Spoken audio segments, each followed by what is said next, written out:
Hello. Hello. सभी प्रिय साथियों को नमस्कार, गुड मॉर्निंग, जय हिंद, जय भारत। कैसे हैं आप सब लोग? साथियों, उम्मीद करता हूं इस समय आप सब स्वस्थ हो, सब मस्त हो, सब अपनी अपनी स्टडी में व्यस्त हो।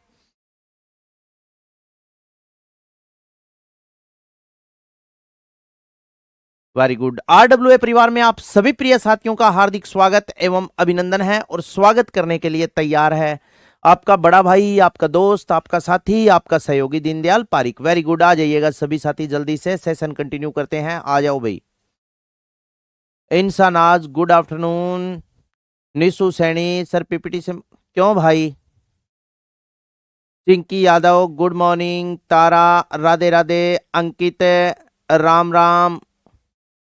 Rajni Rajput, very good. Good morning, good afternoon, very good very good. आ जाइए सभी जल्दी से।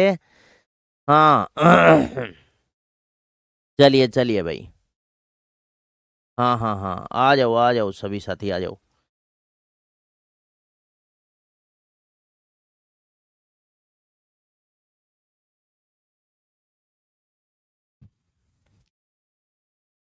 विजेंद्र चौधरी, एक बात बताऊं दोस्त, मेरी बात सुन। आपके रिवाइज कितनी बार हो रहा है?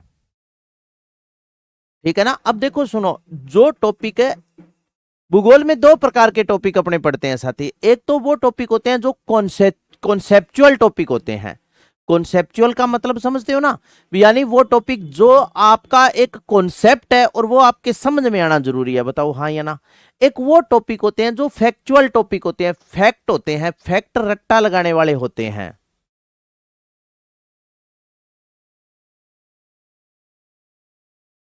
ठीक है ना?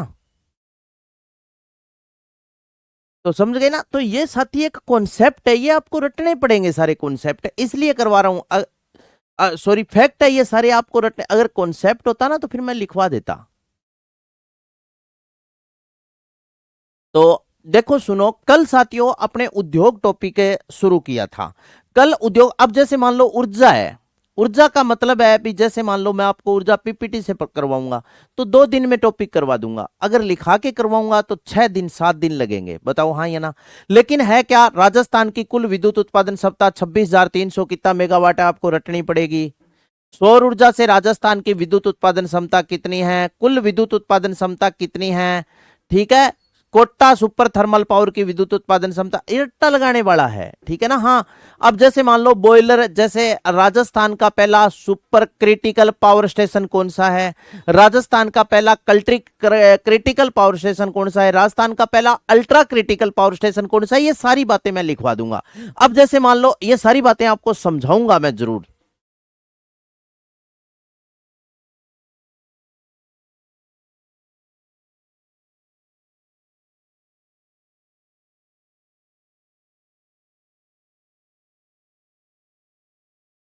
हाँ बस सही है, ओमवीर गुप्ता बोल रहा है जितना ज्यादा रिवीजन उतना सिलेक्शन के पास। अब मैं एक बार समझा रहा हूं, तो अब समझाता हूं ना तो आपका टाइम खराब नहीं होता बिल्कुल। एक एक बात दो दो तीन तीन बार बोल रहा हूं, फिर आप लिख रहे हो तो आपकी दोहरा रिवीजन हो रहा है।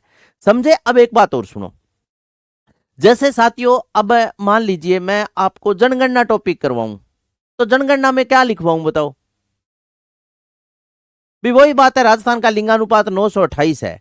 बस ये बता सकता हूं भी लिंगानुपात 1,000 पुरुषों पर महिलाओं की संख्या को लिंगानुपात कहते हैं। हाँ या ना? बताओ। ऐसा नहीं है दोस्त, देखो सुनो, मैं आपके जो भी फैसला ले रहा हूं वो आपके हित में ले रहा हूं। मुझे किसी से मतलब नहीं है, मुझे बस आपके सिलेक्शन से मतलब है। आप मुझे एक बात बता दें भी, मैंने कोई भी टॉपिक में लापरवाही दिखाई है क्या? भी ये किया है क्या भी, ये मैटर छोड़ दिया? मैंने, मेरे पास जितना था ना उतना आपको 100% दिया है। ये नहीं है भी मैंने 5% मैटर मेरे पास सुरक्षित रख लिया है, जितना था 100% आपको दिया है। क्योंकि मैं खुद यार बहुत जीरो से उठा हुआ हूं, मुझे पता है गरीबी क्या होती है, सफलता कैसे मिलती है, मेहनत कैसे करनी होती है।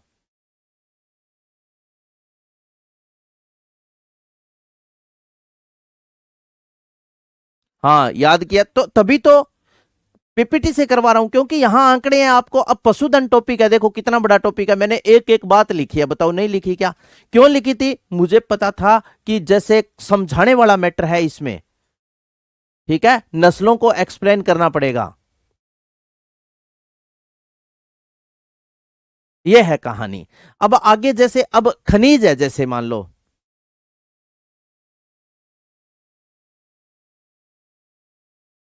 एक बात बताओ, अब खनिज है, जैसे अब मैं आपको खनिज टॉपिक लिखाऊं दोस्त, अगर खनिज लिखवा के करवाऊंगा तो 10 दिन 8-9 दिन लग जाएंगे। सर मैं यूपी के लखीमपुर खीरी से हूँ, वेरी गुड, बहुत अच्छी बात है। पीवाईक्यू में मैं आपको टॉपिक टू टॉपिक पीवाईक्यू करवाऊंगा। पहले 17 दिन टॉपिक टू टॉपिक करवाऊंगा, रोज का एक टॉपिक दिया करूंगा, 1 या 2 टॉपिक आपको पढ़ना है और पर्सन उन्हीं के करवाया करूंगा। तो एक बात सुनो, अब जैसे खनिज टॉपिक मैं आपको पढ़ाऊं, थोड़ी सी बात कर रहे हैं, खनिज टॉपिक अगर मैं आपको पढ़ाऊं तो खनिज में जैसे मान लीजिए अपने सीसा जस्ता के बारे में चर्चा करेंगे। अब सीसा जस्ता क्या है? जुड़वा खनिज है, अयस्क गलेना कहलाता है। सीसा जस्ता राजस्थान में कहां है? जैसे अब खाने आपको रटनी पड़ेगी, खाने जैसे सीसा जस्ता राजस्थान में कहां है? रामपुरा, गुच्चा, भीलवाड़ा, राजपुरा, दरीबा, राजसमंद, चौथका, बरवाड़ा, सवाई माधोपुर, थुर, उंडेर, उदयपुर, नाथरा के पाल, डूंगरपुर, बारडालिया, बांसवाड़ा, गुड्डा, किशोरीदास, अलवर, सावर, वाजता, काइड, अजमेर, ठीक है, जावर, देवारी, माचिया, मगरा, उदयपुर, जावलमाला, यहां पर है जावरमाला, उदयपुर, यहां पर क्या है? सीसा जस्ता है। तो अब समझाऊं क्या इसमें भी? सीसे जस्ता इन खनिजों में निकलता है। जैसे लोहा है, मोरिजा, बिनोला, जयपुर, नीमला, रायसेला, दौसा, नीम का थाना, सीकर, डाबला, सिंगाड़ा, जून, थुरु, डेरू, उदयपुर, नाथरा, पाल, डूंगरपुर, इस प्रकार आपको रटना पड़ेगा। जैसे तांबा है, खेतड़ी, सिंगाड़ा, जून, खोदरीबा, अलवर, मुंडियावास, खोदरीबा, मुंडियावास, अलवर, अंजनी, सुलुम्बर, उदयपुर, गंगास बेल्ट, रेल, मगरा, राजसमंद, यहां पर निकलता है। तो यह निकलता है तो निकलता ही है, इसमें समझाने वाली नहीं, रटने वाला मैटर है। सही है ना?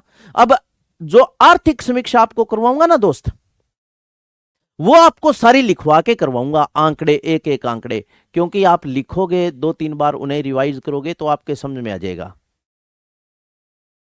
इतनी अच्छी ज्योग्राफी में कभी नहीं पढ़ी, वेरी गुड। तो समझ गए मेरी बात? बताओ, अगर फिर भी आपको ऐसे लग रहा है ना कि सर हमें लिखना ही नहीं, हमें आप लिखवा के करवा दो, तो मैं इस पीपीटी को यहीं हटा देता हूं अभी आपके सामने, और अभी लिखना स्टार्ट कर दूंगा। और बताओ बस। मैं यार ये नहीं है अभी मेरे टाइम के लिए, अभी टाइम अपने पास बहुत पड़ा है, 4 महीने का टाइम पड़ा है, 1-2 क्लासें आपकी चलती रहेगी तो क्या फर्क पड़ता है, बाकी जनवरी में प्रैक्टिस सेट स्टार्ट हो जाएंगे। सही है ना? फरवरी के लास्ट तक करवा दूं तो भी क्या दिक्कत है, फिर भी साथ में प्रैक्टिस सेट और साथ में क्लास चलती रहेगी, क्या दिक्कत है? लेकिन आप बता दें, बस जैसे आप कहोगे हम तैयार हैं यार, ये बात नहीं है, हम आपके प्रति समर्पित है दोस्तों, आपका बड़ा भाई आपके प्रति समर्पित है, आपको लक्ष्य के प्रति समर्पित रहना है, ठीक है, बस इतनी बात है। बता भाई, वो कौन कमेंट कर रहा था दोस्त? क्या नाम था, कौन चौधरी था? हाँ,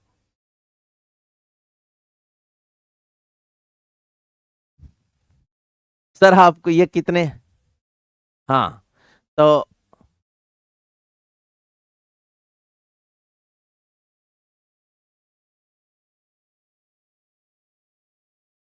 कर दूं?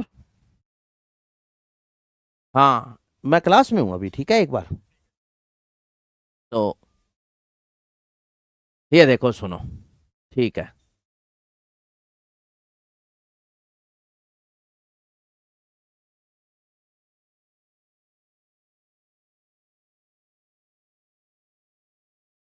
करंट अफेयर डेली चलती है ना, सर की क्लास है, आदर्श सर की क्लास होती है, वो डेली आप लिया करो करंट अफेयर, बाकी मैराथन में करवा देंगे आपको, ठीक है, उससे पहले भी हो सकता है करवा दें। राजस्थान करंट अफेयर, राजस्थान के कम, इंडिया के ज्यादा क्वेश्चन आते हैं, राजस्थान का 2-3 क्वेश्चन मुश्किल से करंट के आएंगे, इंडिया का बहुत अच्छा आता है। चलो, ये देखो सुनो, ये मेरे कितने दिन में याद हुआ ये मत पूछो, ये उस समय याद हुआ गया था जिस समय गरीबी बहुत ज्यादा थी, और यह भी था कि कुछ काम करना ही पड़ेगा, ऐसे तो काम चलेगा ही नहीं। उस समय रट्टा एक दिन में ही लग जाता था, अब तो अगर रट्टा मारने बैठे तो 3-4 दिन में ही नहीं लगता। तो चलो आइयो वनस्पति घी से शुरू करते हैं। वनस्पति घी आप जानते ही हो कौन सा घी होता है? वनस्पति घी होता है दोस्तों डालडा घी। नाम सुन रहे हैं तारो, वनस्पति घी, डालडा घी जके नापा के एकरा आपने सुना है, वो एड भी आपने देखी होगी, खाओ गगन रहो मगन, ठीक है। तो वनस्पति घी के बारे में बात करते हैं। राजस्थान का प्रथम वनस्पति घी का कारखाना साथियों भीलवाड़ा में स्थापित किया गया और यह किया गया था 1964 में, 1964। राजस्थान में प्रथम वनस्पति घी का कारखाना भीलवाड़ा में 1964 में स्थापित किया गया था। अब नोट में एक बात लिखिए, देखो RSRTC, इसके बारे में मैं आपको बता भी चुका हूं। RSRTC की फुल फॉर्म है राजस्थान राज्य पथ परिवहन निगम। इसकी स्थापना भी 1964 में की गई और हिंदुस्तान सांबर साल्ट लिमिटेड की स्थापना भी 1964 में ही की गई थी। साथियों इतनी बात याद रखना। तो राजस्थान का प्रथम वनस्पति घी का कारखाना भीलवाड़ा में 1964 में स्थापित किया गया था। ठीक है, RSRTC की स्थापना 1964 में, हिंदुस्तान सांबर साल्ट लिमिटेड की स्थापना भी 1964 में हुई थी।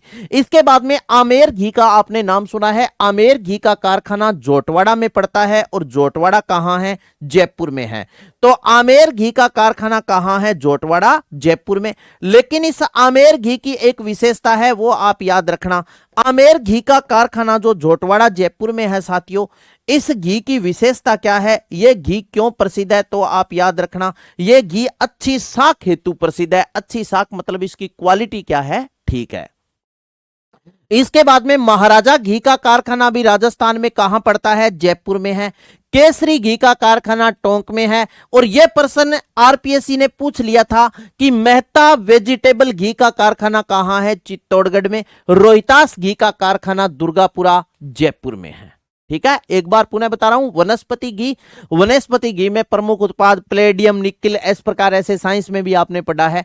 तो वनस्पति घी के बारे में चर्चा करते हैं। राज्य का प्रथम वनस्पति घी का कारखाना भीलवाड़ा में 1964 में स्थापित किया गया था। RSRTC की स्थापना 1964 में, हिंदुस्तान सांबर साल्ट लिमिटेड की स्थापना भी 1964 में हुई थी। इसके बाद में आमेर घी जोटवाड़ा, जयपुर, ये अच्छी साख हेतु प्रसिद्ध है। महाराजा घी का कारखाना जयपुर में है। केसरी घी का कारखाना टोंक में है। मेहता वेजिटेबल घी का कारखाना चित्तौड़गढ़ में है और रोहितास घी का कारखाना दुर्गापुरा, जयपुर में है। यह है वनस्पति घी की कहानी। इसके बाद में आगे है दोस्तों कागज उद्योग। कागज उद्योग देखो सुनो, गोसुंडा चित्तौड़गढ़ में आप याद रखना हाथ से कागज बनाए जाते हैं। हाथ से कागज कहां बनाए जाते हैं? गोसुंडा में। और गोसुंडा कहां पड़ता है? चित्तौड़गढ़ में। तो गोसुंडा चित्तौड़गढ़ में दोस्तों हाथ से कागज बनाए जाते हैं। इसके बाद में आप याद रखना कुमारपा कागज उद्योग, ये कहां है? सांगानेर में। और सांगानेर कहां पड़ता है? कुमारपा कागज उद्योग कहां है? सांगानेर में। और सांगानेर कहां पड़ता है? जयपुर में। सांगानेर कहां है? जयपुर में। अनीरा पेपर उद्योग ये कहां है? भीलवाड़ा में। जामोटिया पेपर मिल ये भी कहां है? भीलवाड़ा में। अब जैसे देखो सुनो, अगर आपसे पूछूं कि सीमेंट, सर्वाधिक सीमेंट उद्योग राजस्थान में कहां है? चित्तौड़गढ़ में। जबकि भविष्य में सर्वाधिक सीमेंट उत्पादित वर्तमान में चित्तौड़गढ़ जिला करता है। भविष्य में सर्वाधिक सीमेंट उत्पादन की क्षमता कहां है? भविष्य में तो जैसलमेर जिले में है। क्यों? क्योंकि यहां चूना निकल रहा है खूब। तो प्रबल संभावना भविष्य में जैसलमेर जिले में है। इसी प्रकार आगे देखो सुनो, भविष्य में सर्वाधिक कागज उद्योग की जो संभावना है वो है बांसवाड़ा उदयपुर में, क्योंकि बांस की खेती यहां पर अधिक होती है, इसलिए प्रबल संभावना है यहां। तो कागज उद्योग में पहली तो बात है प्रश्न ही नहीं आएगा पेपर में, प्रश्न नहीं आएगा आपके पेपर में। बस मेरा परम कर्तव्य यह है कि आपके जो दिल की लालसा है ना वो शांत हो जाए। दूसरा मेरा परम कर्तव्य यह है, मैं ये नहीं कहता अभी कोई नौकरी नहीं लगे, भगवान आप सभी को नौकरी लगाए। इस बात का पक्का पता है भी 1000 के आसपास ही पद है, सही है ना? भी 1000 के आसपास ही पद है। इस बात का भी आपको पता है कि 1000 बच्चे ही लग पाएंगे, हाँ या ना? सही है, ऑल ओवर राजस्थान से। लेकिन दूसरी बात यह है साथियों कि एजुकेशन, शिक्षा किसी का उधार नहीं रखती।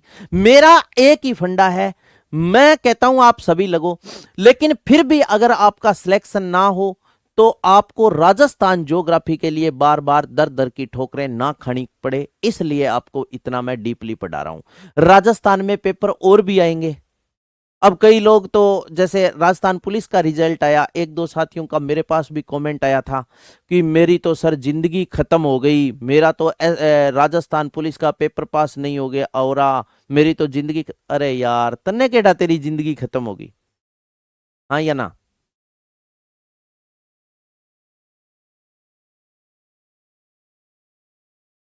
लोगों ने पता नहीं कितने, मैं ये पूछता हूं ना कि आपकी उम्र क्या है, कह जी मेरी उम्र है 20 साल है। अरे यार 20 साल गए माई तेरी जिंदगी खत्म होगी, तेरो राजस्थान पुलिस को पेपर फेल हो गयो। हो सकता है भगवान को मंजूर नहीं है ये नौकरी तेरे लिए, तेरे को कोई बड़ी नौकरी के लिए चुना हो। सही है ना? सभी का हो जाएगा जो पढ़ेगा वो। ठीक है ना? हाँ। तो ये देखो, भविष्य में सर्वाधिक कागज उद्योग की संभावना कहां है? बांसवाड़ा उदयपुर में, क्योंकि बांस की खेती अधिक होती है। इसके बाद में आगे आता है इंजीनियरिंग उद्योग। अधीनस्थ सेवा चयन बोर्ड यहां से खूब प्रश्न पूछता है इंजीनियरिंग उद्योग से। इंजीनियरिंग उद्योग में चर्चा करते हुए अपने बात करेंगे दोस्तों, एक नंबर पर Capstan company. Capstan company Rajasthan में दो है, एक तो जयपुर में और एक पाली में, और इसका प्रमुख उत्पाद है पानी के मीटर। आप मुझे यह बताएं दोस्त, क्या आपने पानी का मीटर देखा है? क्या पानी का मीटर, पानी का मीटर देखा है या नहीं देखा आपने? पानी का मीटर देखा है ना?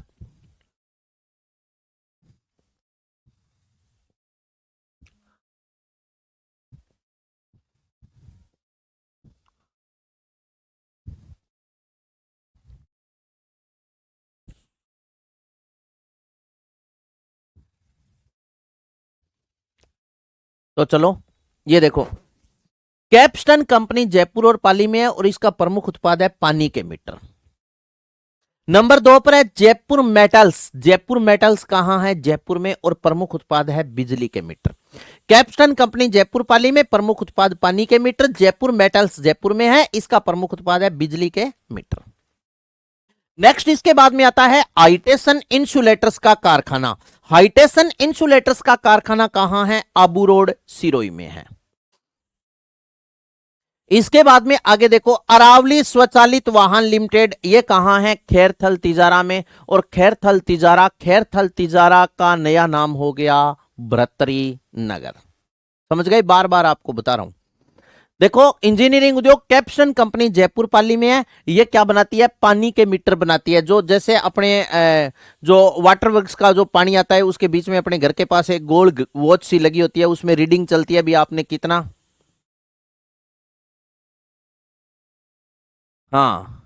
तो इसके बाद में कैप्स्टन कंपनी जयपुर पाली, प्रमुख उत्पाद है पानी के मीटर। जयपुर मेटल्स जयपुर, इसका प्रमुख उत्पाद है बिजली के मीटर। हाइटेसन इंसुलेटर्स का कारखाना है आबू रोड सिरोही में। अब समझाने वाली बात यह है दोस्तों कि आप इंसुलेटर जानते हो क्या? क्या होता है इंसुलेटर्स? इंसुलेटर क्या होता है? आपने विद्युत का पोल देखा होगा, विद्युत पोल यानी खंभो बोले में मारली भाषा में। जैसे विद्युत का ये पोल है, इस पोल पर मान लीजिए ये इधर विद्युत की तार आ रही है, ये बांधते हैं तो यहां गोल गोल एक लगा होता है जिसे अपने बोलते हैं कि ये चीनी मिट्टी का बना होता है, जो विद्युत रोधी होता है, चीनी मिट्टी का बना होता है। गोल गोल कोका कोला कलर को यहां कप्सो लागेड़ हुआ है, और आगे इसको इस पे बांधते हैं, इसको तार बांधते हैं क्योंकि ये विद्युत रोधी होता है, इससे लाइट पास नहीं होती, करंट नहीं आता। बताओ हाँ या ना? वो होता है इंसुलेटर। तो हाइटेसन इंसुलेटर का कारखाना कहां है? आबू रोड सिरोही में। अरावली स्वचालित वाहन लिमिटेड, ये कहां है? खैरथल तिजारा में। इसके बाद में है HMT। HMT की फुल फॉर्म है Hindustan machine tools. Hindustan machine tools का कारखाना कहां है? अजमेर में, और इसकी स्थापना 1967 में की गई थी। देखो, ये चेकोस्लोवाकिया के सहयोग से स्थापित है। वर्तमान में चेक गणराज्य और स्लोवाकिया अलग अलग हो गए, लेकिन आपको ऑप्शन में चेकोस्लोवाकिया ही मिलेगा। HMT बहुत बार आरपीएससी ने इस प्रश्न को इतनी बार पूछा है दोस्तों, अगर मैं आपको बोलूं 5 बार पूछा है तो कम है, अगर मैं बोलूं 10 बार पूछा है तो कम है, पतो को नहीं कितनी बार पूछे है। तो आप याद रखना, HMT Hindustan machine tools, Ajmer 1967 में इसकी स्थापना की गई थी चेकोस्लोवाकिया के सहयोग से। अशोक लीलैंड ट्रक का कारखाना कहां है? अलवर में। अवंती स्कूटर्स कहां है? अलवर में। सिमको वैगन फैक्ट्री भरतपुर में है, इसकी स्थापना 1957 में की गई थी। वर्तमान में इसका जो संचालन है वो टीटागढ़ वैगन फैक्ट्री के द्वारा किया जा रहा है, और ये यहां पर मालगाड़ी के डिब्बे बनाए जाते हैं। तो सिमको वैगन फैक्ट्री भरतपुर 1957 में इसकी स्थापना की गई। वर्तमान में इसका संचालन टीटागढ़ वैगन फैक्ट्री कर रही है और यहां पर मालगाड़ी के डिब्बे बनते हैं। इसके बाद में है मेमू कोच फैक्ट्री, ये कहां है? भीलवाड़ा में। फिर आता है उर्वरक उद्योग यानी फर्टिलाइजर्स इंडस्ट्रीज। उर्वरक उद्योग, जैसे इसमें फर्टिलाइजर्स इंडस्ट्रीज, उर्वरक उद्योग, राज्य में सर्वाधिक उर्वरक के कारखाने आपसे पूछ ले कहां हैं, या राज्य में सर्वाधिक उर्वरक का उत्पादन कौन करता है, तो आपका उत्तर हो जाएगा कोटा और चित्तौड़गढ़ जिले करते हैं। पहले नंबर पर कोटा, दूसरे नंबर पर है चित्तौड़गढ़। इसके बाद में देखो बहुत ही इंपॉर्टेंट है ये प्रश्न, राज्य का पहला जैव उर्वरक का कारखाना कहां है? भरतपुर में। इसके बाद में आप याद रखना Shri Ram Chemicals and Fertilisers, ये कहां है? रामनगर कोटा में। Shri Ram Chemicals and Fertilisers Ramnagar Kota, ये राज्य का सबसे बड़ा खाद का कारखाना है। इसके बाद में फिर आता है Chambal Fertilisers and Chemicals Limited, ये है गडेपान कोटा में। राष्ट्रीय केमिकल्स एंड फर्टिलाइजर्स, ये है कापासन चित्तौड़गढ़ में। और इसकी विशेषता सुनो, उत्तर भारत का पहला डीएपी खाद का कारखाना है। प्रश्न क्या पूछा जाएगा? उत्तर भारत का पहला डीएपी खाद का कारखाना तो कौन सा कहां है? कापासन चित्तौड़गढ़ में। और किस नाम से स्थापित किया गया है? तो राष्ट्रीय केमिकल्स एंड फर्टिलाइजर्स। एक बार फिर बता रहा हूं, देखो उर्वरक उद्योग, राज्य में सर्वाधिक उर्वरक का उत्पादन कोटा और चित्तौड़गढ़ करता है। इसके बाद में राज्य का पहला जैव उर्वरक का कारखाना कहां है? भरतपुर में। Shri Ram Chemical and Fertilisers, यह है रामनगर कोटा में। राज्य का सबसे बड़ा खाद का यह कारखाना है। Chambal Fertiliser and Chemicals Limited कहां है? गडेपान कोटा में है। राष्ट्रीय केमिकल्स एंड फर्टिलाइजर्स, यह है कापासन चित्तौड़गढ़ में। और इसकी विशेषता उत्तर भारत का पहला डीएपी खाद का यह कारखाना है। इसके बाद में नेक्स्ट देखो ज्योति ट्रिपल खाद। ज्योति ट्रिपल खाद का कारखाना है खेतड़ी में। खेतड़ी, नीम का थाना, झुंझुनू। ठीक है, याद रखना खेतड़ी, नीम का थाना। आगे आप क्या याद रखोगे? नीम का थाना कहां पड़ता है? सीकर में है या झुंझुनू में? बताओ जल्दी से बताइए।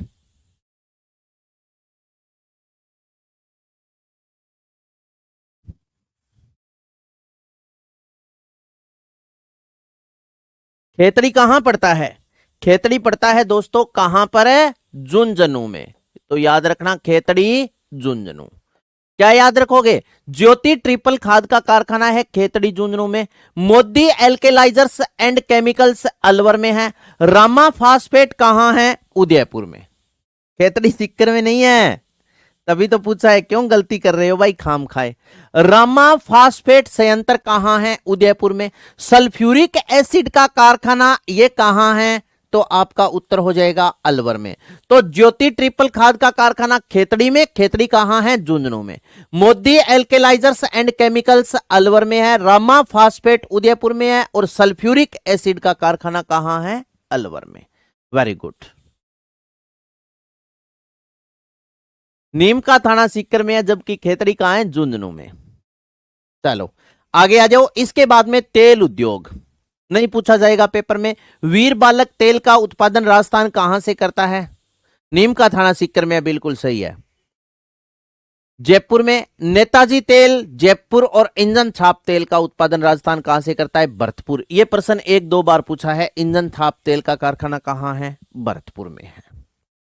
चलो इसके बाद में अब आ जाते हैं अन्य उद्योग। अन्य उद्योग, आपने बहुत से साथी ऐसे हैं जो गाइड बुक वगैरह पढ़ते हैं, उन्होंने देखा है जितना मैटर आपको पढ़ा रहा हूं कोई भी आपको एक किताब में नहीं मिलेगा उतना मैटर। 101% श्योर है इसमें कि एक किताब, कोई भी आप एक किताब उठा लेना जो आपका मन करे, एक किताब में इतना मैटर कोई सी भी एक किताब में नहीं मिलेगा दोस्त, ये बात आप ध्यान रखना। चलो अब सर चर्चा आगे स्टार्ट करते हैं किसके बारे में? अन्य उद्योग। जैसे south Korean industrial zone. South Korean industrial zone है गिलोट, नीमराणा, और ये कहां पड़ता है? कोटपुतली बहरोड में। साउथ कोरियन इंडस्ट्रियल जोन, इसे अपने बोल सकते हैं दक्षिणी कोरियाई औद्योगिक क्षेत्र। दक्षिणी कोरियाई कोरियाई औद्योगिक क्षेत्र, औद्योगिक औद्योगिक क्षेत्र, साउथ कोरियन इंडस्ट्रियल जोन इसे बोलते हैं दक्षिणी कोरियाई औद्योगिक क्षेत्र। यह बहुत इंपॉर्टेंट है।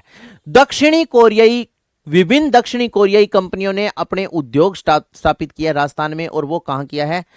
गिलोट में, निमराना जो कहां पड़ता है? कोटपुतली बहरोड में। होजरी पार्क, ये प्रश्न बहुत बार पूछा जाता है। होजरी पार्क है चौपक्की में, जो बिवाड़ी, बिवाड़ी खैरथल तिजारा, खैरथल तिजारा का नया नाम बार बार बता रहा हूं रे साथियों, बरतरी नगर हो गया, ठीक है ना। इसके बाद में ऑटोमोबाइल पार्ट्स राजस्थान में बनता है टपुकड़ा खुसखेड़ा में, ठीक है। ऑटोमोबाइल्स पार्ट्स कहां बनते हैं? टपुकड़ा खुसखेड़ा। टपुकड़ा खुसखेड़ा कहां पड़ता है? खैरथल तिजारा में, ठीक है। सॉफ्टवेयर टेक्नोलॉजी पार्क कहां है? कनकपुरा जयपुर में है। सॉफ्टवेयर टेक्नोलॉजी पार्क कहां है? कनकपुरा जयपुर में। इसके बाद में देखो चमड़ा या लेदर कॉम्प्लेक्स, यह प्रश्न भी कई बार पूछा जाता है। चमड़ा या लेदर कॉम्प्लेक्स यह है मानपुरा माचेड़ी जयपुर, सीतापुरा जयपुर और बिवाड़ी खैरथल तिजारा में। तो राजस्थान में लेदर कॉम्प्लेक्स या चमड़ा कॉम्प्लेक्स मानपुरा माचेड़ी वाला ही पूछा जाता है, लेकिन है कितनी? 3। मैंने पूरा बता दिया। मैं इतना भी बता के छोड़ सकता था कि राज्य में लेदर या चमड़ा कॉम्प्लेक्स लिख लो, मानपुरा माचेड़ी जयपुर नहीं। पर प्रश्न ऐसे पूछ लिया जाए कि राजस्थान में कहां पर लेदर कॉम्प्लेक्स या चमड़ा कॉम्प्लेक्स नहीं है, तो फिर ते बाद में मुंह करवा रेडा सरपंच को सो। तो ये 3 है, इसके अलावा कोई ऑप्शन आ जाए, यहां नहीं है। तो ये देखो चमड़ा या लेदर कॉम्प्लेक्स मानपुरा माचेड़ी जयपुर, सीतापुरा जयपुर और बिवाड़ी खैरथल तिजारा। इसके बाद में जापानी जोन, जापानी जोन राजस्थान में, यानी जापान की विभिन्न कंपनियां अपना इन्वेस्ट कर रही है, उसे बोलते हैं, जहां स्थापित कर रही है उसे जापानी जोन बोलते हैं। तो जापानी जोन नीमराणा, कोटपुतली बहरोड। ऊन कॉम्प्लेक्स राजस्थान में है गोहना नर्बद खेड़ा। गोहना नर्बद खेड़ा कहां पड़ता है? ब्यावर में पड़ता है। अजमेर जिला, अजमेर से अलग होकर ब्यावर जिला बन गया। साइबर पार्क राजस्थान में कहां है? तो जोधपुर में है साथियों। मोस्ट इंपोर्टेंट है agro food park. Agro food park है रानपुर, कोटा, बरनाड़ा, जोधपुर, उद्योग विहार, श्री गंगानगर और अलवर। और एग्रो फूड पार्क ये किसने विकसित किए हैं? तो याद रखना, विकसित रिक्को ने किए हैं। रिक्को ने एग्रो फूड पार्क रिक्को ने विकसित किए हैं। और जोधपुर वाले में याद रखना सबसे बड़ा है ये, सबसे बड़ा एग्रो फूड पार्क कौन सा है? तो आपका उत्तर हो जाएगा सबसे बड़ा एग्रो फूड पार्क कौन सा है? बरनाड़ा जोधपुर। ये क्या है? सबसे बड़ा एग्रो फूड पार्क है। और ये सारे के सारे एग्रो फूड पार्क आप याद रखना विकसित,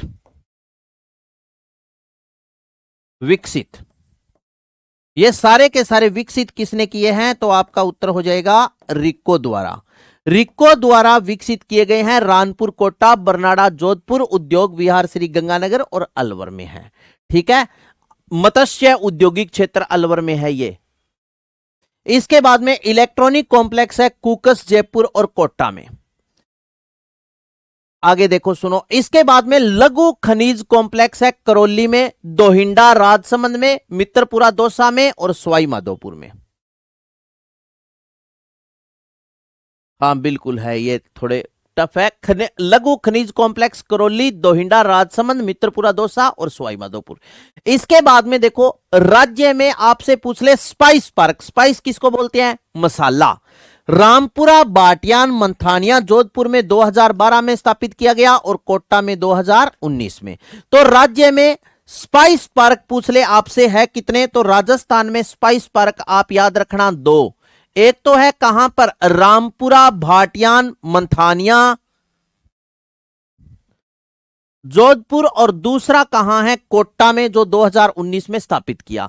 तो राजस्थान में मसाला पार्क या स्पाइस पार्क कितने हैं? रामपुरा, बाटियान, मंथानिया जोधपुर 2012 और कोटा में 2019 में। पुष्प पार्क राजस्थान में कहां स्थापित किया गया है? खुसखेड़ा में, खुसखेड़ा पड़ता है खैरथल तिजारा में। महेंद्रा वर्ल्ड सिटी राजस्थान में कहां विकसित की गई है? तो महेंद्रा वर्ल्ड सिटी है जयपुर में। इसके बाद में आगे आता है mega food park. Mega food park, ये प्रश्न पक्का पूछा जाएगा पेपर में, एक ही है ये मेगा फूड पार्क, और ये है आईटेक, बहुत ही बार पूछा है। मेगा फूड पार्क ये है रूपनगढ़ में, और रूपनगढ़ कहां पड़ता है? अजमेर में। इसकी स्थापना 2018 में की गई थी दोस्त। और ये green tech mega food park है, green tech mega food park केंद्र सरकार द्वारा संचालित भारत का 13वां फूड पार्क है ये। ठीक है, संचालन कौन कर रही है? केंद्र सरकार, और भारत का क्रम की दृष्टि से कौन सा है? 13वां। तो मेगा फूड पार्क राजस्थान में एक ही है। जैसे एग्रो फूड पार्क मैंने आपको कितने बताए? 4, रानपुर, कोटा, बरनाड़ा, जोधपुर, उद्योग विहार गंगानगर, और मत्स्य औद्योगिक क्षेत्र अलवर में।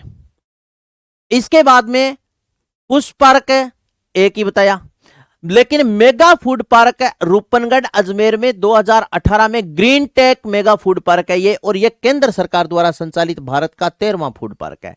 मिनी फूड पार्क आपसे पूछ ले तो यह है बांद्रा बाड़मेर में। इसके बाद में आगे आ जाता है प्रमुख औद्योगिक संस्थान।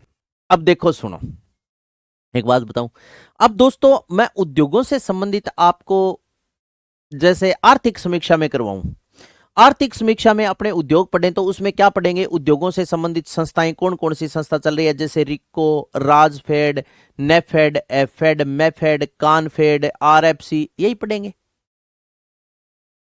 स्थिर मूल्य पर औद्योगिक क्षेत्र का योगदान, प्रचलित मूल्य पर औद्योगिक क्षेत्र का योगदान, उद्योगों से होने वाली आय, ये सारी चीजें आपको ज्योग्राफी में लिखा रहा हूं, दोबारा फिर आ जाएगी। ठीक है ना।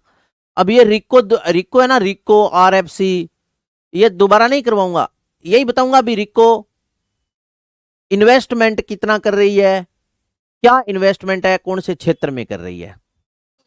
ठीक है ना। हाँ, जो आपको पता ही है कब से क्लास स्टार्ट होगी, एक बार आप मुझे बता दो। राजस्थान आर्थिक समीक्षा की किताब क्लास आपकी कब से स्टार्ट होगी, एक बार आप मुझे कमेंट बॉक्स में बता दें, राजस्थान आर्थिक समीक्षा की क्लास।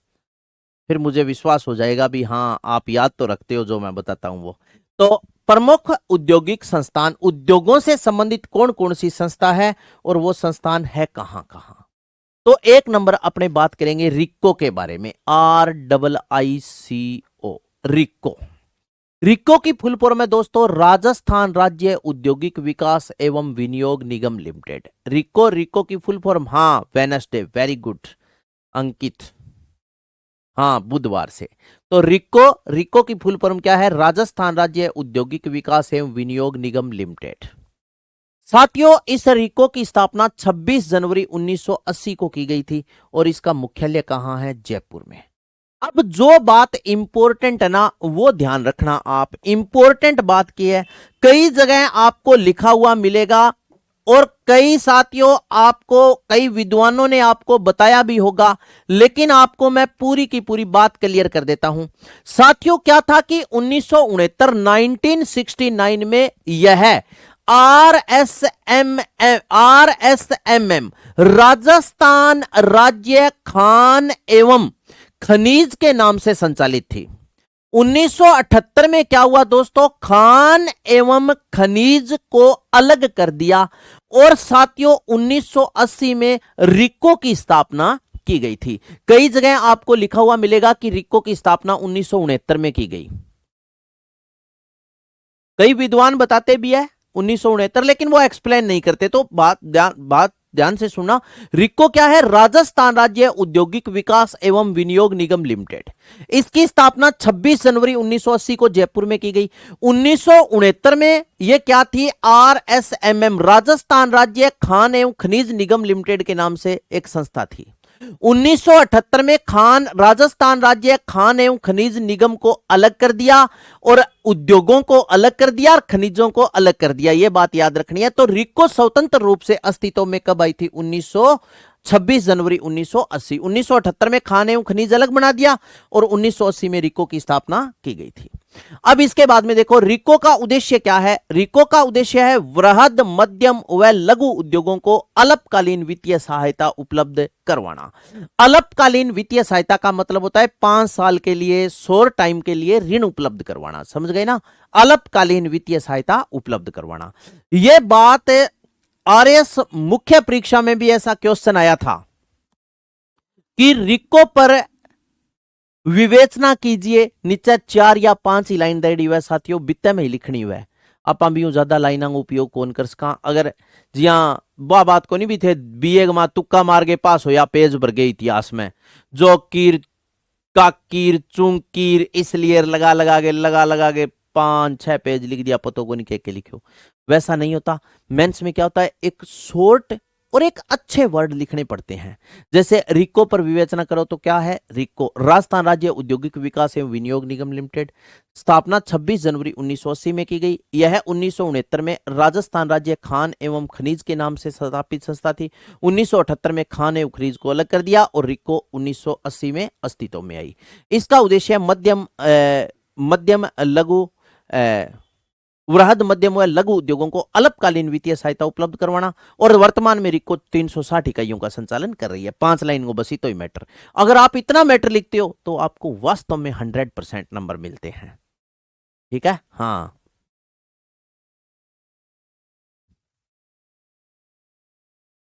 तो ये देखो रिको राजस्थान राज्य औद्योगिक विकास एवं विनियोग निगम लिमिटेड स्थापना 26 जनवरी 1980। रिको का उद्देश्य क्या है वृहद मध्यम व लघु उद्योगों को अल्पकालीन वित्तीय सहायता उपलब्ध करवाना।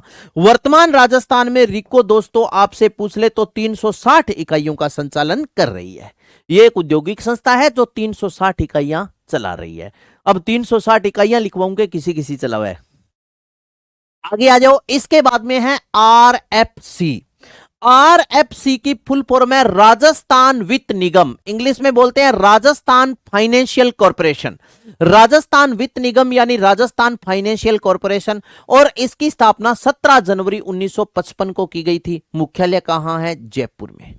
और इसका उद्देश्य क्या है तीव्र औद्योगिक विकास हेतु दीर्घकालीन वित्तीय सहायता उपलब्ध करवाना। तीव्र औद्योगिक विकास का मतलब है तेजी से औद्योगिक विकास के लिए दीर्घकालीन वित्तीय सहायता उपलब्ध करवाना। दीर्घकालीन का मतलब होता है एक लंबी अवधि यानी 20-25 साल के लिए आपको ऋण देना। यह काम कौन करता है RFC करती है। राजस्थान वित्त निगम 17 जनवरी 1955 को इसकी स्थापना की गई थी और तीव्र औद्योगिक विकास हेतु दीर्घकालीन वित्तीय सहायता उपलब्ध करवाना। इसके बाद में ये RPSC ने बहुत बार प्रश्न पूछा है मेरे यार। ये प्रश्न जो डायरेक्ट कर रहा हूं राज सिक्को याद रखियो राज सिक्को इज छिक्को। Raj सिक्को is छिक्को। छिक्को को मतलब हुआ 1961 छिक्को 6 राज सिक्को इज छिक्को। क्या याद रखना है तो राज सिक्को देखो राज सिक्को राजस्थान लघु उद्योग निगम लिमिटेड। इसकी स्थापना राज सिक्को इज छिक्को यानी 1961 में की गई थी 3 जून 1961 और मुख्यालय है जयपुर में। अब देखो इसका उद्देश्य क्या है मेलों व सेमिनारों में प्रदर्शनियां लगाकर औद्योगिक प्रशिक्षण देना। अब मेलों में प्रदर्शनियां लगाकर कैसे जैसे दोस्तों रोजगार मेला लगता है आपने देखा होगा रोजगार मेलो है या मान लो मेगा ट्रेड फेयर वाला भी मेलो मान लो दैनिक भास्कर और पत्रिका और ये मेले लगते हैं ना बड़े बड़े। उसमें क्या होता है कि जैसे मान लो अलग अलग प्रकार की स्टॉलें भी होती है वहां पर औद्योगिक प्रशिक्षण वाले भी बैठे रहते हैं। रोजगार जो मेला लगता है ना वो राज सिक्को उसमें क्या करती है प्रदर्शनी लगाती है और वो बताती है भी आप कौन सा काम करो। जैसे आपको बोलेगी कि आप बकरी पालन फार्म कर लीजिए भी एक बकरी आप 5,000 रुपए 10,000 रुपए की आप एक बकरी लाइए। एक बकरी एक साल में 2 बार बच्चे देती है। एक बार में 2 बच्चे देगी और 2 बार में हो गए 4 बच्चे। वो बताएंगे आपको भी आपने एक 5,000 रुपए की बकरी ली 5,000 रुपए की बकरी ली उसको आपने 6-7 महीने घर पे रखा उसके बाद में क्या हो गया। हाँ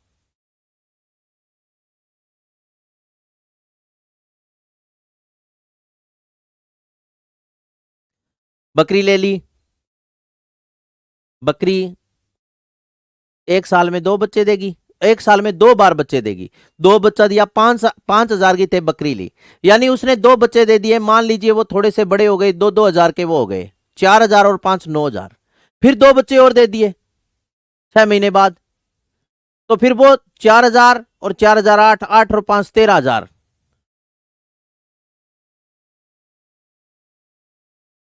एक 5,000 रुपया थरा साल 1.5 साल में 13,000 रुपया बन गया। अगर 2 रुपया सैकड़े ब्याज पर ही जे थे 5,000 रुपया दो तो ही कितना बनाए, 1000 रुपया ब्याज कौन बनाए, 50 रुपया ब्याज कौन बनाए। तो बकरी पालन पर ये राज सिक्को काम करवाती है। मेले और सेमिनारों में क्या करती है, प्रदर्शनियों का आयोजन कर औद्योगिक प्रशिक्षण देती है राज सिक्को। इसके बाद में नेक्स्ट आती है साथियों रुड्डा। ये आरपीएससी ने एलडीसी में पूछा था। रुड्डा, RUDA, इसकी फुल फॉर्म है रूरल नॉन एग्रीकेशन डेवलपमेंट एजेंसी, यानी ग्रामीण गैर कृषि विकास एजेंसी। इसकी स्थापना नवंबर 1995 में की गई और मुख्यालय कहां है, जयपुर में। इसका उद्देश्य है साथियों हैंडलूम व हस्तशिल्प उद्योगों को बढ़ावा देना, हैंडलूम व हस्तशिल्प उद्योगों को बढ़ावा देना। इसके बाद में आता है RSHDC। इसकी फुल फॉर्म है राजस्थान राज्य हथकरघा विकास निगम, हथकरघा विकास निगम। Rajasthan state handicraft development corporation, handicraft हाथ से जो। इनका उद्देश्य, इसकी स्थापना मार्च 1984 में की गई, मुख्यालय जयपुर में। और इसका उद्देश्य क्या है, बुनकरों को प्रशिक्षण देना। बुनकर कौन होते हैं, जैसे जो हाथ से दरी बनाते हैं, खेस बनाते हैं, उनको प्रशिक्षण कौन देती है, RSHDC, Rajasthan state handicraft development corporation, Rajasthan राज्य हथकरघा विकास निगम। मार्च 1984 में स्थापना की गई, मुख्यालय जयपुर में है। उद्देश्य है बुनकरों को प्रशिक्षण देना। इसके बाद में है राज्य में सीज। सीज को बोलते हैं विशेष आर्थिक क्षेत्र, इंग्लिश में इसे बोला जाता है special economical zone, special economical zone, Hindi में बोलते हैं विशेष आर्थिक क्षेत्र। उद्देश्य क्या है, औद्योगिक विकास एवं रोजगार में वृद्धि करना। राजस्थान में सीज विशेष आर्थिक क्षेत्र। फ्लैगशिप योजनाएं आएगी आर्थिक समीक्षा में, जन कल्याणकारी योजना, महिलाओं से संबंधित योजना, बालिकाओं से संबंधित, बच्चों से संबंधित सारी आ जाएगी, चिंता ना कर। नरेगा नुरेगा सब कुछ मैं रफड़ देंगा। तो राजस्थान में सीज विशेष आर्थिक क्षेत्र, स्पेशल इकोनॉमिकल जोन, औद्योगिक विकास एवं रोजगार में वृद्धि करने के लिए सीज स्थापित किए जाते हैं। ठीक है ना। तो साथियों राजस्थान में पहला सीज है बोरनाड़ा जोधपुर में, जो हैंडीक्राफ्ट व ग्वारगम हेतु है। सीतापुरा जयपुर में दूसरा सीज स्थापित किया गया, जो जेम एंड ज्वेलरी है। तो जेम जानते हो क्या, जेम वैसे एक तो वो खाने वाली जेम होती है, वो नहीं, जेम का मतलब होता है यहां पर जो स्टोन पत्थर नहीं होते, कीमती पत्थर। जी हाँ, मान लो आप आंगली में पेरे मुंगोर, नीलमर वगैरह वगैरह। साथ में जेम का मतलब हो जाता है रोल्ड गोल्ड का प्रोडक्ट भी अठब बना है, रोल्ड गोल्ड जो आर्टिफिशियल ज्वेलरी। तो जेम एंड ज्वेलरी हेतु ये प्रसिद्ध है। और तीसरा सेज है बीकानेर में, जो साथियों ऊन एवं गलीचा हेतु प्रसिद्ध है। विशेष आर्थिक क्षेत्र, जहां पर जिस वस्तु की खरीद फरोख्त सबसे ज्यादा की जाती है और प्रसिद्ध मंडी है, वो विकसित करना, यह सीज का मुख्य उद्देश्य है। तो राजस्थान में बोरनाड़ा जोधपुर में हैंडीक्राफ्ट और ग्वारगम हेतु प्रसिद्ध है। विशेष आर्थिक औद्योगिक विकास या विशेष आर्थिक क्षेत्र या सबसे ज्यादा उद्योग। सीतापुरा जयपुर किसके लिए, जेम एंड ज्वेलरी हेतु, और बीकानेर ऊन एवं गलीचा हेतु प्रसिद्ध है। इसके बाद में राज्य में EPIP, इसे बोलते हैं इनलैंड निर्यात संवर्धन औद्योगिक पार्क, निर्यात संवर्धन औद्योगिक पार्क पहला है राजस्थान में, सीतापुरा जयपुर में। इसकी स्थापना 22 मार्च 1997 को की गई थी। दूसरा बरनाड़ा जोधपुर में, और तीसरा है निमराना में, जो कोटपुतली बहरोड में पड़ता है। इसके बाद में है राज्य का पहला बामासा टेक्नो हब कहां बनाया गया, जयपुर में। राज्य का पहला बामासा टेक्नो हब कहां है, जयपुर में। यहां पर उद्योग और उद्योगों से संबंधित संस्थाएं टॉपिक आपका कंप्लीट होता है। एक बार मैं फास्टली इस टॉपिक को रीड कर देता हूं, ताकि सारी बातें आप 1 मिनट के लिए फास्टली आप सभी सारी ज्ञानेंद्रियों को सक्रिय करके सुनना। साथियों आज की कक्षा में सर्वप्रथम आपने वनस्पति घी के बारे में चर्चा की थी। मैंने आपको बताया था कि राज्य का प्रथम वनस्पति घी का कारखाना भीलवाड़ा में स्थापित किया था 1964 में। एक बात याद रखना, RSRTC की स्थापना भी 1964 में, वनस्पति घी का कारखाना भी 1964 में, और हिंदुस्तान सांबर साल्ट लिमिटेड की स्थापना भी 1964 में ही की गई थी। तीनों कबाड़े कब किए गए थे, 1964 में। आमेर घी इसका कारखाना है जोटवाड़ा जयपुर में। और याद रखना अच्छी साख हेतु प्रसिद्ध है महाराजा घी का कारखाना जयपुर में, केसरी घी का कारखाना टोंक में, मेहता वेजिटेबल घी का कारखाना चित्तौड़गढ़ में और रोहतास घी का कारखाना दुर्गापुरा जयपुर में है।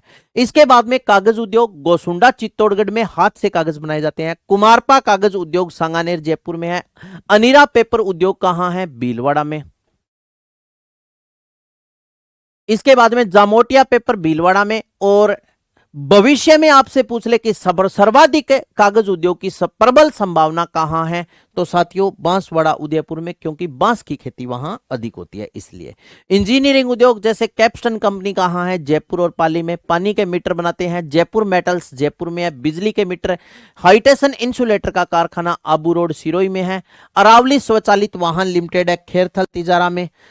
हिंदुस्तान मशीन टूल्स अजमेर में है। इसकी स्थापना 1967 में चेकोस्लोवाकिया के सहयोग से की गई थी।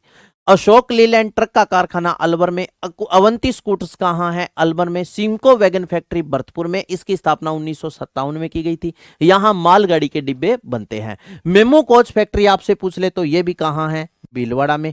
इसके बाद में उर्वरक उद्योग यानी फर्टिलाइजर इंडस्ट्रीज के बारे में बात करते हैं तो राज्य में सर्वाधिक उर्वरकों का उत्पादन कोटा और चित्तौड़गढ़ करता है। राज्य का पहला जैव उर्वरक का कारखाना भरतपुर में है। Shri Ram Chemicals and Fertilisers Ramnagar Kota में है। राज्य का ये याद रखना, राज्य का सबसे बड़ा ये क्या है? खाद का कारखाना है। Chambal Fertiliser and Chemicals Limited ये कहां है? गडेपान कोटा में है। Rashtriya Chemicals and Fertilisers Kapasan Chittorgarh में। इसकी विशेषता उत्तर भारत का पहला डीएपी खाद का यह कारखाना है। फिर मैंने आपको बताया ज्योति ट्रिपल खेत का कारखाना खेतड़ी झुंझुनू में। मोदी एल्केलाइजर्स एंड केमिकल्स अलवर में है। इसके बाद में रामा फास्फेट कहां है? उदयपुर में। और सल्फ्यूरिक एसिड का कारखाना कहां है? अलवर में है। ठीक है।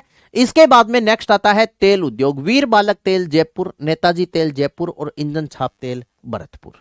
अन्य उद्योगों में जैसे दक्षिणी कोरियाई औद्योगिक क्षेत्र यानी south Korean industrial zone Guillot Neemrana Kotputli Behror में है। होजरी पार्क चौपक्की में। भिवाड़ी खैरथल चौपक्की में पड़ता है जो भिवाड़ी खैरथल तिजारा में है। इसके बाद में ऑटोमोबाइल पार्ट्स टपुकड़ा खुसखेड़ा खैरथल तिजारा में। Software technology park Kanakapura Jaipur में है।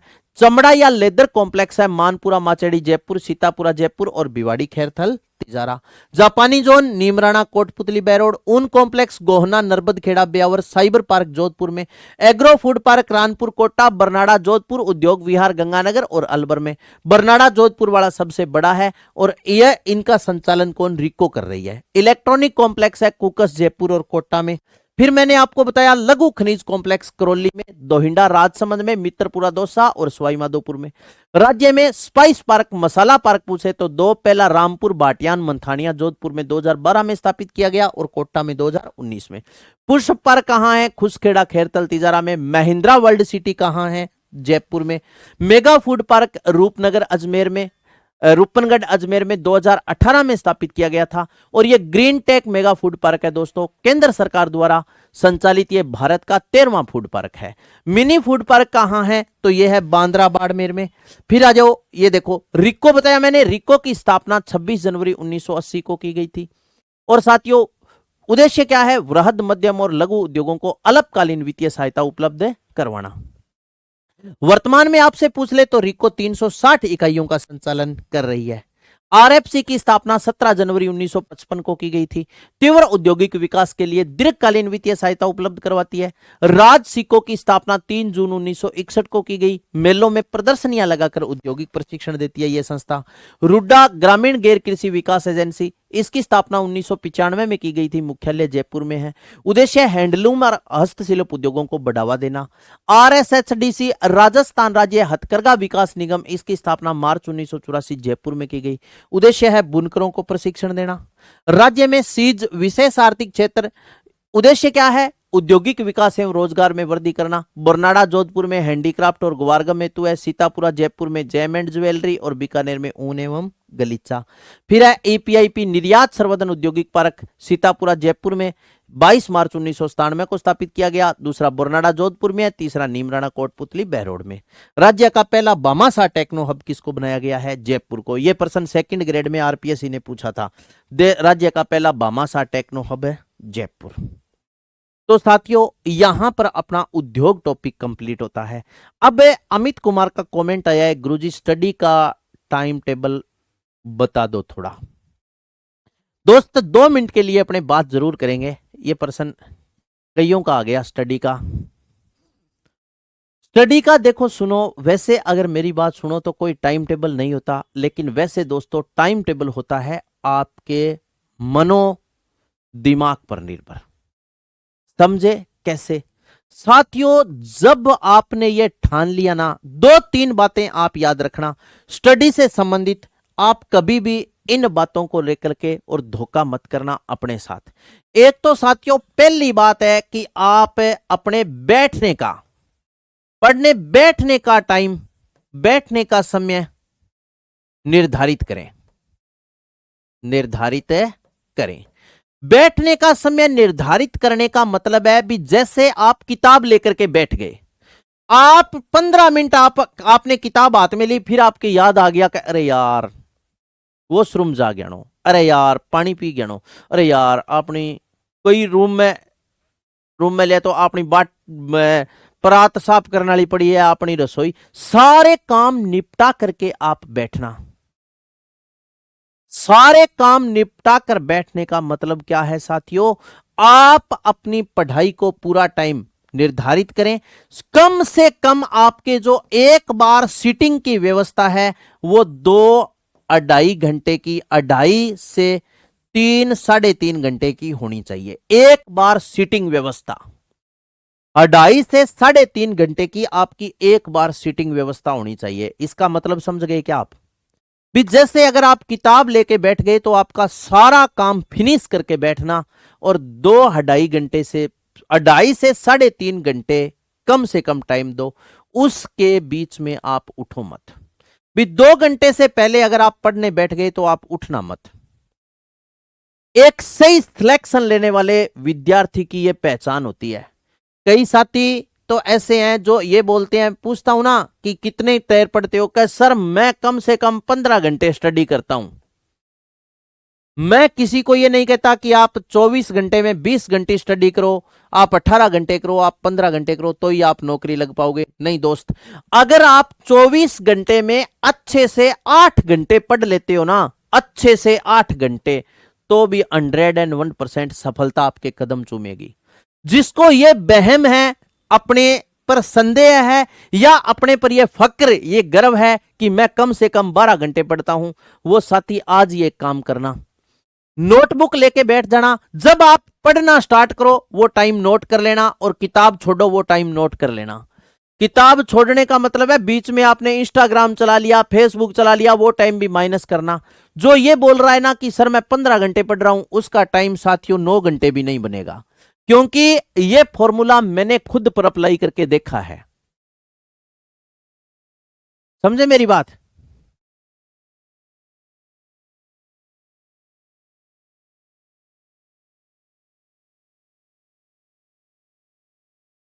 समझ गए? 2-2.5 घंटे। उसके बाद में दोस्तों पढ़ाई आप पर डिपेंड करती है। जो सब्जेक्ट आपको ऐसा लगता है ना, हाँ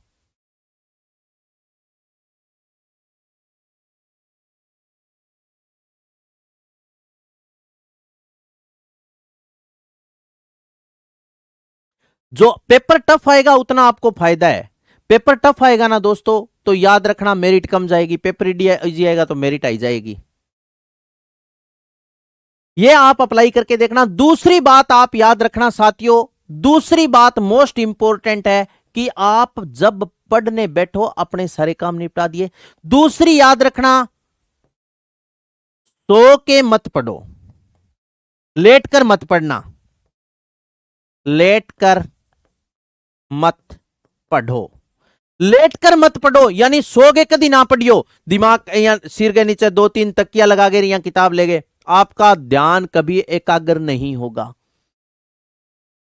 इस सब्जेक्ट को कितना टाइम दे, XYZ। जो सब्जेक्ट आपका कमजोर है उसे ज्यादा टाइम दो, जो सब्जेक्ट आपका ठीक है उसे कम टाइम दो। लिख के थोड़ा सा अभ्यास किया करो लिखने का।